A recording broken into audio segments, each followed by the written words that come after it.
center of Beijing when a man walked to the middle of the Avenue of Eternal Peace.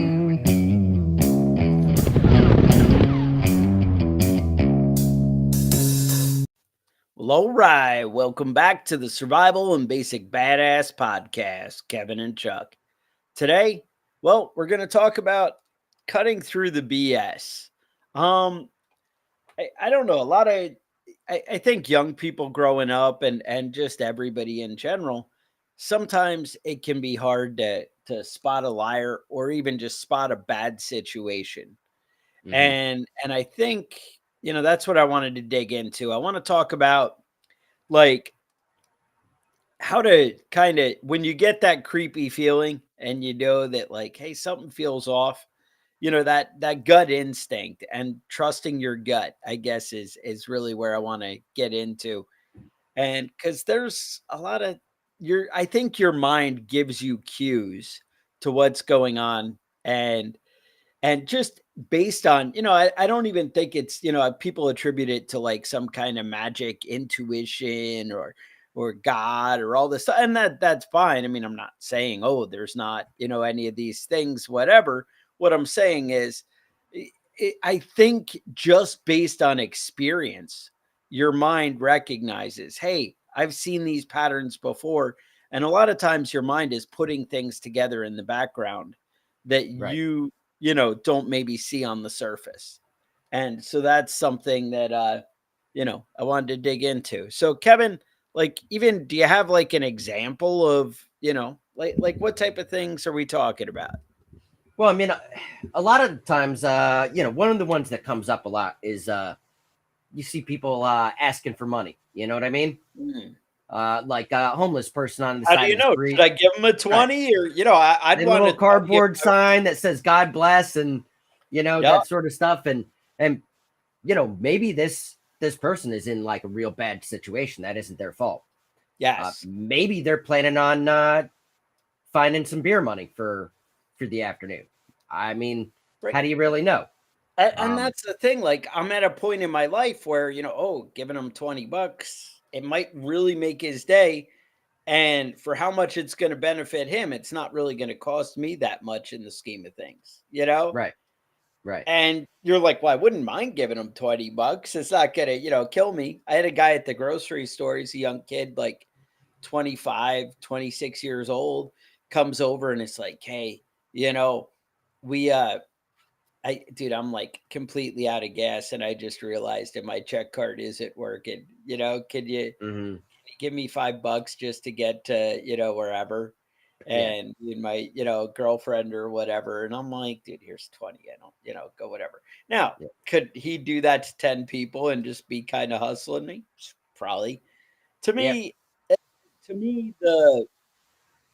to help somebody out because he looked like very like that's the thing. Like he looked very uneasy and squirmish about it, and like oh, I can't do this. And like he was going through it. That was the vibe I got. Could I have been wrong? I There was definitely a 20-30% I'm wrong, I'm being hustled kind of thing in my Right. head. But just the same to me, the cost and the benefit, I was like, you know what? I'll help this guy out. I'll feel better about myself, and it's all good. And I think that's kind of the thing. You weigh it and you weigh how much. However, I have a one of my kids, like anybody can kind of guilt them into anything, and Hmm. they're like, oh yeah, here, take all my money. And Right. they'll go without lunch because somebody's like, oh, and I'm like, you don't have money to give somebody 20 Right. bucks when, like, oh, they're hungry. Yeah, but you're hungry. Yeah. Like it doesn't, Yeah. you have to decide for your own situation what's going on. Hmm. Yeah. I remember hearing a story a friend told me about. He was in line behind this guy that was buying food, and he didn't have enough money for the food. It was like something stupid too, like a thing of ramen noodles or something. It was like $4 or something. And he said, hey man, don't worry about it. I'll pay for it. And his card, his card didn't go through either. So the guy's like, come on outside, man. I'll show you how to make some money. And they went out and took him out in the street corner and got about $20. And then both went back in and had a burger. and they had, Yep. and they were fine. But I mean, you know, when you're depriving yourself to help somebody else out, you really need to think about, you Mhm. know, you really need to think about whether or not that's a smart decision. And I'm not saying just because you're poor, you shouldn't help other poor people. But what I'm Right. saying is you need to think about yourself and your family first, you know? Mhm. And that's the thing, you are cheating your family if you're giving away. Now, again, being generous and blessing other people, you're also maybe blessing your family kind of thing. I mean, you can Right. look at it as the positive, Mm-hmm. and you can look at that as karma, as a biblical sense, as a whatever. I mean, we should be good people. Like, dude, if, if you're gonna live with yourself, you may as well feel good about yourself. Right. And if you're Right. just And kind of a grumpy ass, yeah, then you're not gonna feel good about yourself. And yeah, that's kind of yeah. the And thing. obviously, I'm not talking about favors and stuff Mhm. like that. You know what I mean? You can help somebody out without really benefit it, without really giving them money. You know what I Right. mean? If you give All them a that. little bit of extra time, that's, you know, that's just as good, or probably a better case situation as far as actually helping somebody out. That's it. That happens, a lot where, your friends can kind of take advantage. And I say friends, I guess, loosely. That's Yeah. the thing. Right. Like, hey, my furnace doesn't work. Can you come over and help me out? It's cold out. And you're the guy who knows about furnaces. Yeah, Hmm. of course. Let me help you out. You're my buddy. But then 2 weeks later, hey, dude, you're a plumber. And, my sink is dripping. Yeah, I don't really have time to help you this week. But, Hmm. maybe, and the thing is, like, that happens once, twice, Right. and then it starts to build, and then you start to recognize, maybe I've told the story, whether it's the full picture or not, I don't know, but kind of when I left New York, I was like, look, I just can't have any more friends. I got to get out of here because I can only help so many people. Right. Right. And it's like now I work with a bunch of people who, a lot of them are the helper out kind of people. Yeah. Yeah. And it works out good. Now my friends are somebody who's like, "Hey, borrow my trailer. Hey, your life would be a lot easier if I dropped off we'll say the tiller on my tractor and you used it for a week." Oh, okay. Whatever. Yeah. I have a tiller, but yes, you get the idea, right? Yeah. Well, I mean, it's like the same situation. As soon as you own a pickup truck, man, all of a Mm. sudden everybody you know is moving and they need your help, and they'll fucking take your whole day. They'll take up your whole day, but you'll get like a warm slice of pizza later on. So I Ooh, mean, maybe that's worth it, right? I do like pizza, but you Yeah. never get gas money. You ever notice No, that? it's never money. It's It's never never money. gas It's just money. some mediocre food. Kevin, we're bad friends. That's Yeah. that's what I can tell you. Um, but another thing, like same example, like I know when I was in boot camp, um, and so you're an E1 in the military, so everybody's poor, right? And you Right. chose this job as a good option, so therefore you probably didn't have a lot of better options at that point, Yeah. right? I mean, obviously, you want to serve the country and this and that, and I did it for a lot of other reasons motivate you because you really could have. I left a job that was paying a lot more than an E1 in the military, right? Right. But just the same, you do it for reasons, but just the same, you're not probably flushing cash if you're going into the military enlisted. That Right. that's a fair statement. So our drill instructor, they tried to sign us all up, not the drill instructor personally, but the Navy tried to Hmm. sign us all up to give to the United Way as part of our normal thing out of our paycheck Every month. Yeah. every month. And he's like, not one of you better freaking sign up for that. He's like, you're out of your damn mind. You're the poor people who need the help. Yeah. You're not the guy who should be, Yeah. giving away his money. And Yeah, I and mean, it, I don't know what they're paying right now, but I feel like it was working like 50, 60 hours a week, and you were getting paid like $500, for that time. You're making it like 950 an hour or something. yeah, it's not paying out. And the thing is, like, so I mean, it's all about weighing in your position. Now, does that not mean you can't give your time to people? Hmm. That's all worth something. I I like to do, charity things. And now I have a little more money where I can be, less discriminating with it and whatever. And it's not just like I didn't want the show to really just be about charity. That wasn't really my thing. I guess the thing is about recognizing, what's going on and assessing a situation.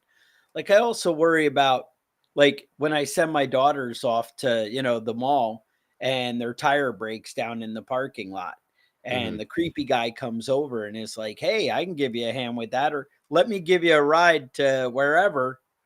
How do you recognize if that guy's telling the truth? Kevin, are there signs that we should be looking for when what I do you mean, think? first case situation here. Let's talk about, me personally. If I see a woman having a hard time with it, changing a tire or something like that, first off, I'm not going to go over there. If somebody comes up to you, you already needed to be suspicious because I already look like an asshole. So I'm not I even going to know offer. that's what I worry about because I'm Hmm. like, oh, I am the creepy guy, Yeah, But exactly. But if you're with your wife or, you're with your kids, then, you're not going to, you maybe aren't going to scare the shit out of this poor lady that's got a flat tire, right. If somebody comes up to me and asks me, "Hey, I've got a flat tire. Can you help me out?" Yeah, I'll help you out. But I'm not going to go over there and volunteer just being a weird, creepy dude, in the parking lot. And maybe that's Yeah, wrong. Maybe I it should might still be offer, wrong. but I don't know. mhm.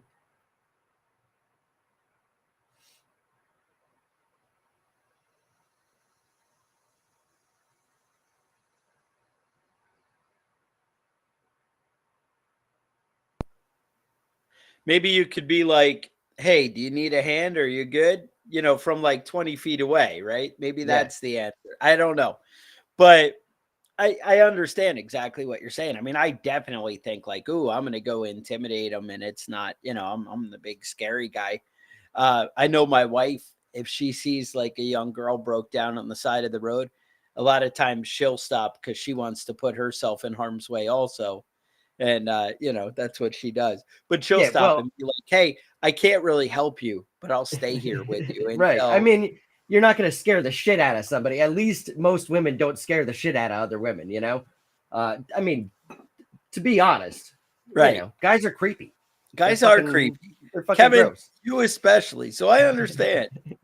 Yeah. And that's the thing, they see the the Rage Against the Machine shirt or Nirvana today and Hmm. and they're like, "Oh, that guy, he's a little intimidating." Yeah, it's the facial hair that scares most people, but I mean, whatever. But I mean, that's how what's his name, the serial killer, got away with it for so long. Ted Ted Bundy. Kaczynski? Oh, Ted No, Bundy. Ted Bundy he was like just a Bomber. clean cut, good Yeah. looking dude, Yep. and talked women into getting in his car with him. Yeah.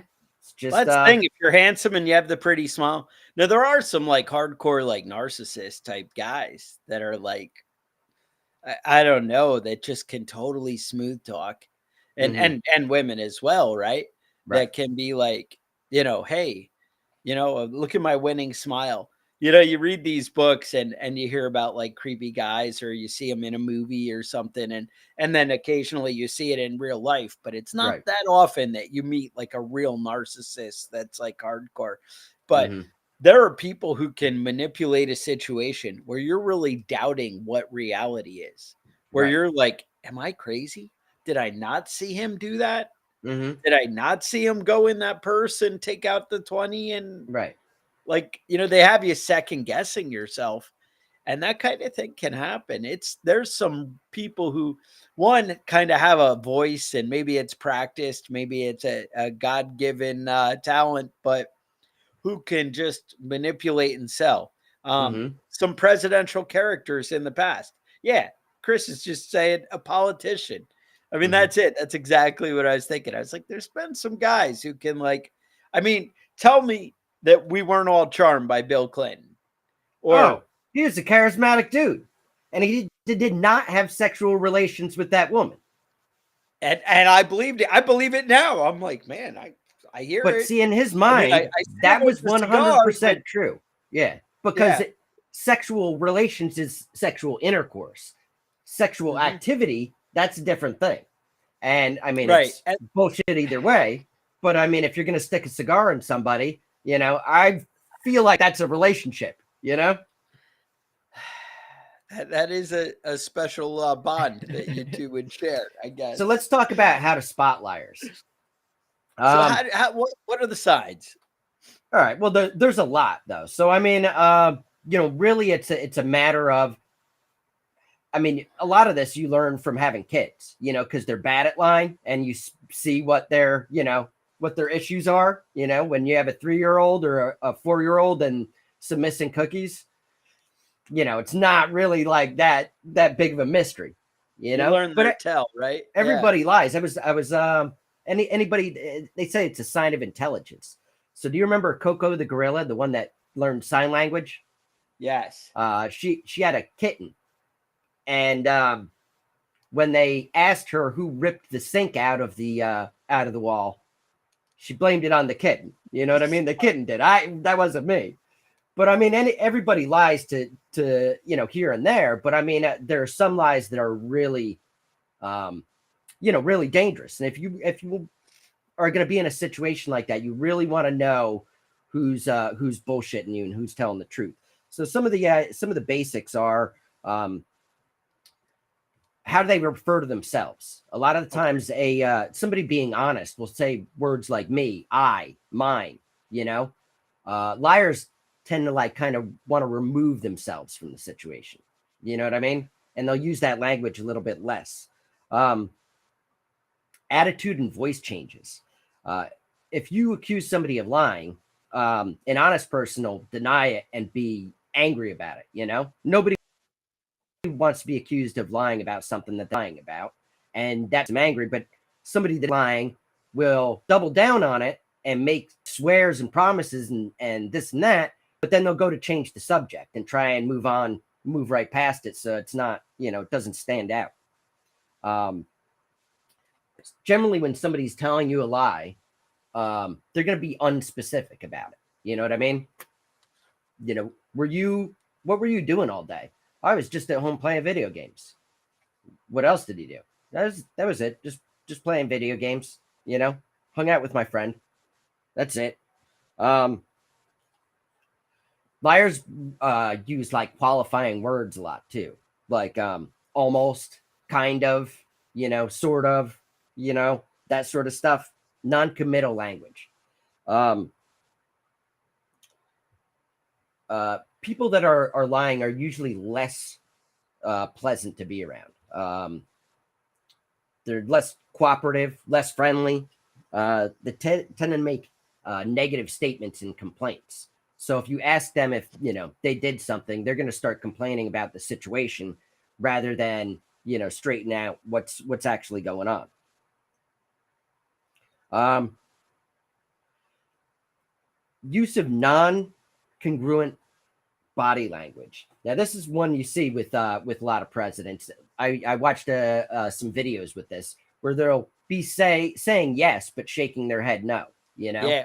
Or the rapid eye blinking, they say, yeah. Yeah. Not making eye contact, things like that. And a way to test somebody to see if they're lying is making a small lie yourself. My kid said he was over at his friend's house, and you might ask, oh, I heard they were renovating their kitchen. Is it a big mess over there? And then the kid's in a spot. If he's lying, he's in a spot, Right. Yes or no, not sure, that sort of thing. But if you're not lying, he said, I don't know what you're talking about. There wasn't anything going on. I didn't see that going on. Yeah. Yeah. Exactly. That's one of the things. I was just listening to an audiobook, and they're like, oh, the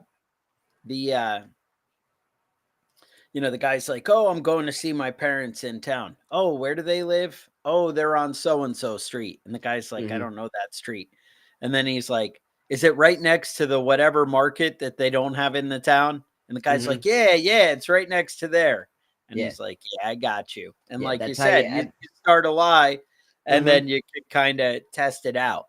Right. And that's the thing. You get the kids, oh, your mom sent me, Oh, you know my mom? Yeah. What did how do you know my mom? Oh, we yeah. And then you can Work kind together. of Yeah. What's the name? What's her name? What are you talking about? where's she work? Oh, because you work with Alice too? Hmm. Oh Yeah, yeah, there you me and go. Alice. Yep. Oh, well, there's no Alice there. Hmm. Oh, that's awkward. Yeah. Yeah. Just get in the car. Yeah. There's no Yeah. free candy, was there? It was all Yeah. bullshit.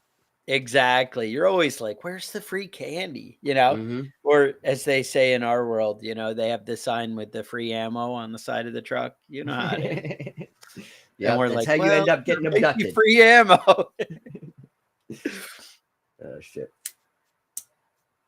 Yeah, so I mean, a lot of this stuff, you know, I've talked to people that specialize in catching liars, like people that do interrogations and things like that. And generally speaking, when it comes to a big thing of whether or not you murdered somebody or whether or not you committed this big crime, these things are a lot more pronounced.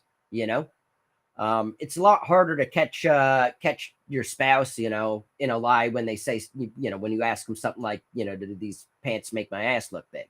No, of course not. Of course they don't. Yeah. But when it comes to bigger things, it's a lot more difficult to cover it up, to lie about it. Yeah.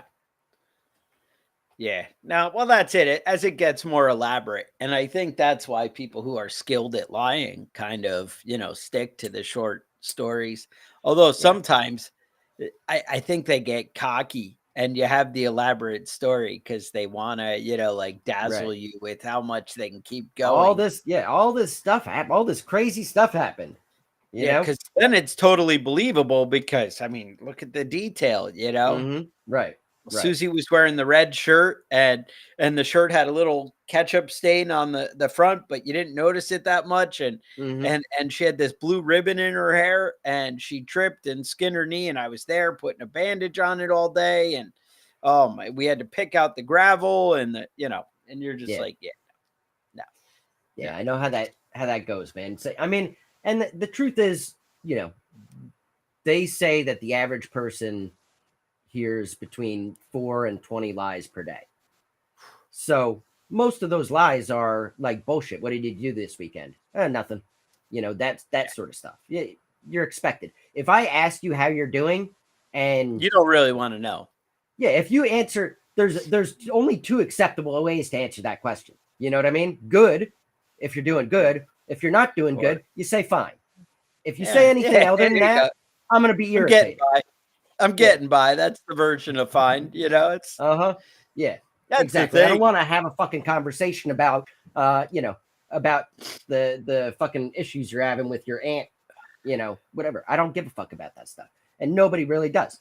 And if I ask you how you're doing and you start telling me, I'm immediately going to put an end to that conversation. I'm not That was interested. an overshare, Kevin. Right. Yeah. Get out of here with that bullshit. But I mean, a lot of the stuff that you end up in, um, it's not always just deciding whether or not you're dealing with a liar, but it's also just about making rational, basic decisions right off the bat. Um, and there's a couple of things you need to think about when you're making decisions. Your state of mind. Are you desperate?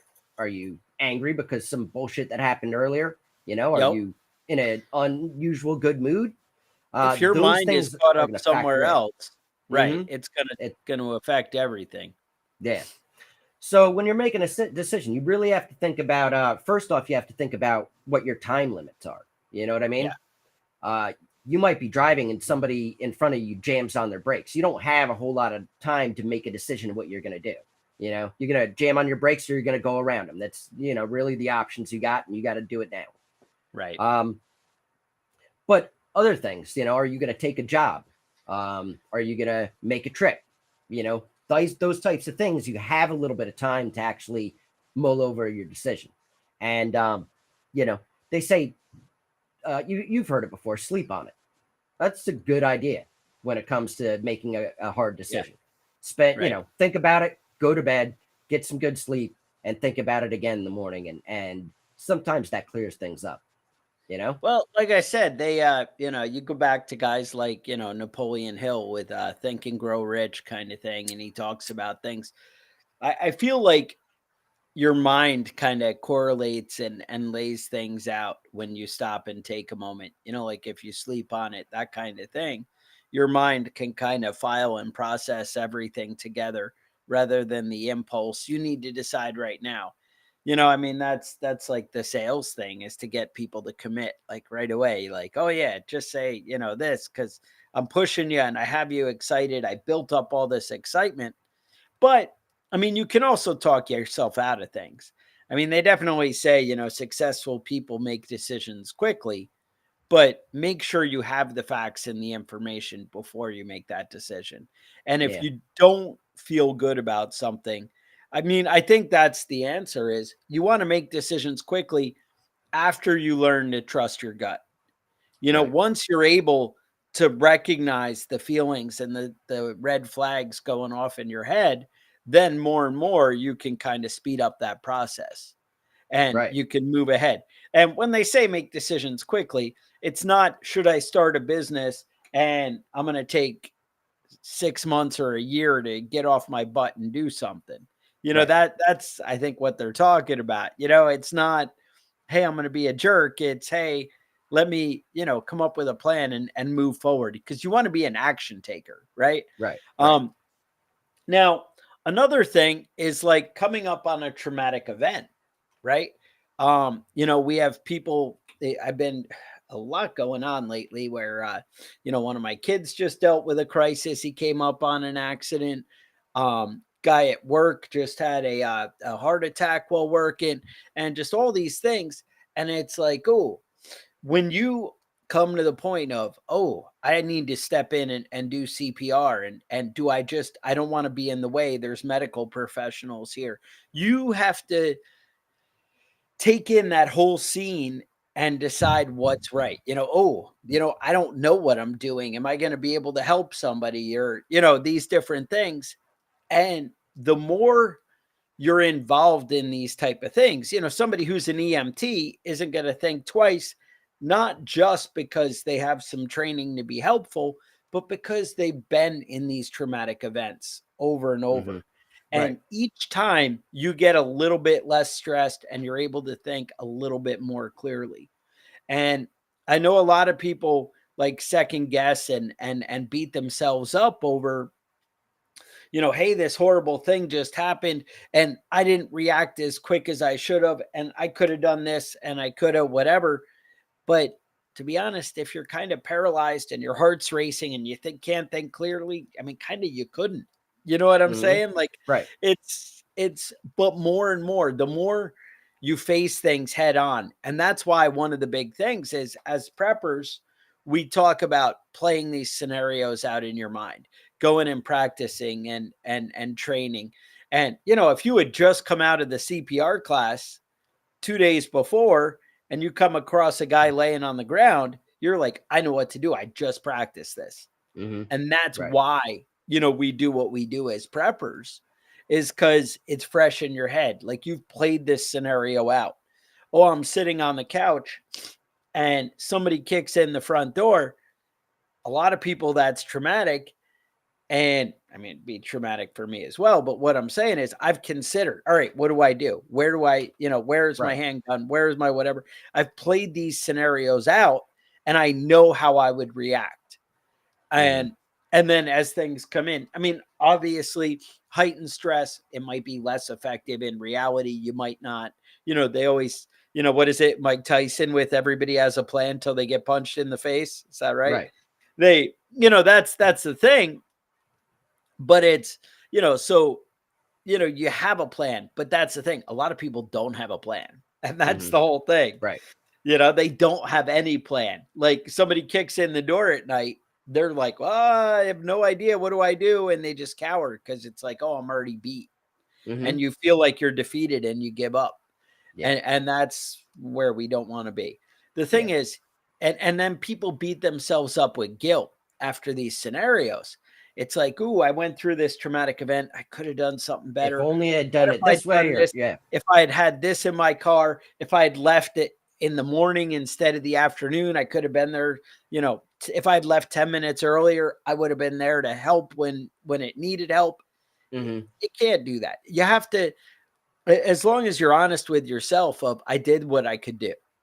Mm-hmm. You know, at the moment, because everybody relives.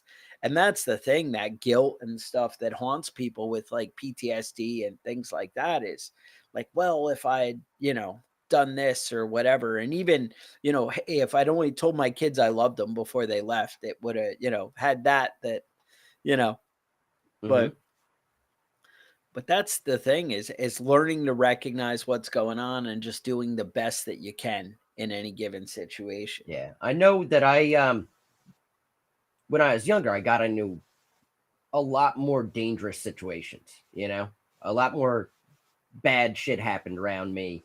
But as you get older, you start learning how to just avoid that sort of situation.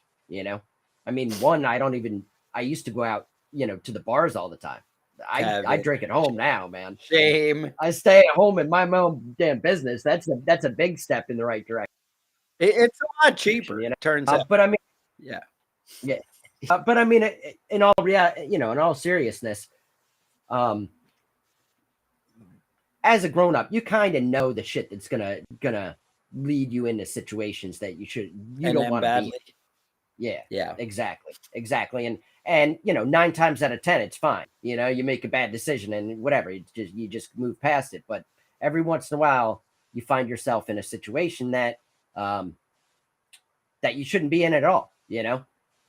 And it's best to learn how to avoid those potential things. I think I made that, like I was talking about going out to the bars and stuff like that.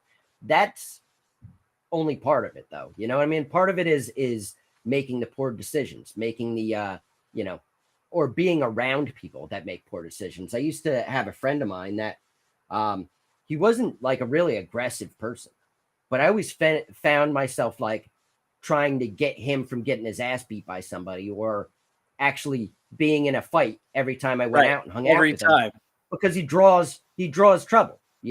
That's not the sort of person you want to be, and it's not the sort of person you want to hang out with. Right. But you might want that psycho hanging out with you later. Like Later on. after Right. the crap hits the fan, right? Then you want that guy on your side because you're like, oh, we'll just send him in first. Yeah, And he then can go kind of stir some stuff up. And then while they're all trying to contain the monster that is Psycho there, then they can, yeah. then we can just slip in from the outside. So Yeah. I don't know. Maybe that's horrible. All right, let's talk about some other things that come into decision All making. right. Well, one thing is you want to make your decisions quickly, but you also don't want to make your decisions before you gather as much information as possible. Right. You want to go through and separate facts from opinions, things that you know versus things that you think. It's also a valuable thing to like weigh pros and cons, the benefits and the downsides of each choice that you have the option of. It's also important to focus on the desired outcome. Like overall, what is the goal? Making a decision, which one is going to move you closer towards your ultimate goals in life.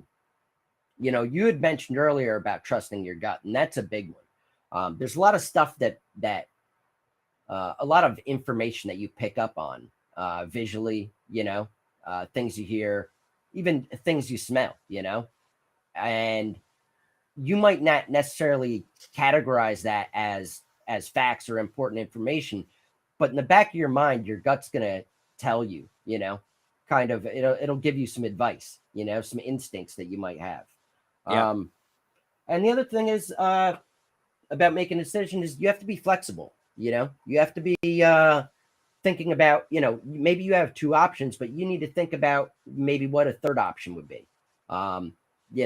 Maybe not necessarily a compromise in the middle. It might be something, way out of left field, but it might be a better option than the things that you're thinking about. I think that's it. And it's really, kind of what we were saying is a lot of it does come from life experience. Oh, we've made deals like this before, and when it's been a win for everybody is if we do this other scenario, that kind of thing. That's how you can, encourage these. Just like, I mean, it's the same thing as me saying, hey, you come up on an accident. Once you've done it 5 times, kind of where things fall apart, whatever, but it's the same with a business deal. It's the same with coming up on an ambush. Same with, oh, we're coming to a checkpoint and I see, they have this around. Well, I know other times they had snipers up on the hill and it really caught us off guard. We thought we were dealing with 2 idiots at the bottom, but there was really somebody over in the back. Mm-hmm. To look for things that are, unique. Oh, I came up on this accident. I need to look at, hey, I remember last time I didn't do anything to stop the oncoming traffic or whatever, and we really put ourselves at risk there. Now, I know that's something I need to be cautious about, or, whatever. It's a different scenario each time, but the more you play out scenarios and prepare, or the more you actually have firsthand experience, the better at dealing with these things you're going to be. And that's why, like, to be president, we say, oh, we want you to be at least 40 years old. Well, because hopefully you've had enough time for these things to play out and give you some experience. Now, we didn't come up with a rule of you need to be decrepit and 80 years old to do Right. anything. We didn't come up with that rule, but just enough time to have some practical experience Right. that makes a difference in your decision making. And that's Mm-hmm. why they say, listen to your elders, learn from things. And it doesn't mean they're always right. Right. There's a lot Mm-hmm. of old people who are complete idiots, right? There's a lot of them. Yeah. It's easy to But what, live to right, 60 being an idiot in the United States today. right. But you want to consider what they say and other people's experience, especially when you see people who've consistently made good decisions, Mm-hmm. right? If somebody who has $5 million in the bank says to me, hey, let me tell you what I think you should do with your money, I'm going to listen to that guy a lot more than I'm going to listen to the guy who's got, $20 and just had to borrow 200 from me last week. That guy, Mm-hmm. I'm probably not going to take financial advice from. Whereas the guy, hopefully his money isn't in the bank because that's a bad decision. But if he has $5 million in assets somewhere, then, I'm going to respect his opinion more than the guy I'm loaning $200 till payday every other week about good financial ideas. Mm-hmm. Right. Right. Because obviously they're not making good financial ideas. Right. It's Like they taking, always say, yeah, it's like taking birth control advice from somebody that has 5 kids with 3 different women. I'm not interested in your rhythm in what method or however it is that you're trying not it to have works your next great. baby. Yeah. Right. It works great like 60% of the time, 60% But of the time it works all the time. yeah, but that's kind of one of those things, is to recognize the people and who they are, right? And that's how you judge things. Hey, do they have success in what I'm looking for? Your coworker who wants to go in with you on the deal. No, they always say, like, that's one of the things, right? People are like, yeah, I've pitched my idea to 100 people and they're all like, that's a dumb idea, it's not going to work. Then it's not because you're getting an unfair shot. It might be because you have a dumb idea and it's not going to work. They say if you have the right idea, then people will find you. If you have a good idea, the money will find you. And I think that's kind of how it works. But it doesn't mean you don't have a good idea. It means you need to put it together and present it in an effective manner to get there too. It's not all one-sided. There aren't absolutes. I just kind of wanted to put that little caveat out there. Yeah. But that's so much of all this relates because it really just comes down to decision making. And that's so much in your life. And the best way to make a good decision is by being prepared. And the best way to be prepared is to seek out information and to find the knowledge, to get that CPR training. You'll be better at prepared to deal with the guy who, is lying on the ground, or first aid trauma training. You'll be better to deal with that car accident and things that come up. If you're, research about investments and loans and mortgages and things like that, you'll be better to make that decision when it comes up. But it's the same thing with if you've, you know, dealt with creepy people and seen people and recognized, narcissists and things like that, to know when you're being manipulated, and also understanding how to see through the lies, like Kevin was talking about, of recognizing when people are lying to you and to watch their agitated state or whatever. And like I said, with a hardcore narcissist, you don't even, know. I used to Right. like watching, there's that show, I don't know, where the guy detects the lies, has the company. I don't I, know. I don't know. There's actually a couple of them where they kind of read people's facial expressions and lies and things like that. And I find that stuff entertaining, to Hmm. to watch shows like that. And you just learn over time, and you also learn by mistakes, it turns out.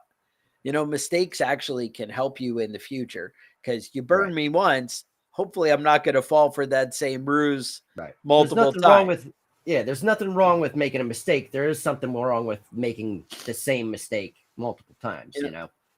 they always say, fool me once, shame on you. Fool me twice, shame on me. Because Right. that's the, Hmm. you know, that's how it goes. But yeah, just realize that experience kind of comes with stuff, but only trust the experience that comes from somebody who's had success in the issue. I Hmm. guess that's kind of where I'm going with that. But anyway, hopefully we all learned some stuff, had a good time, we entertained Hmm. you.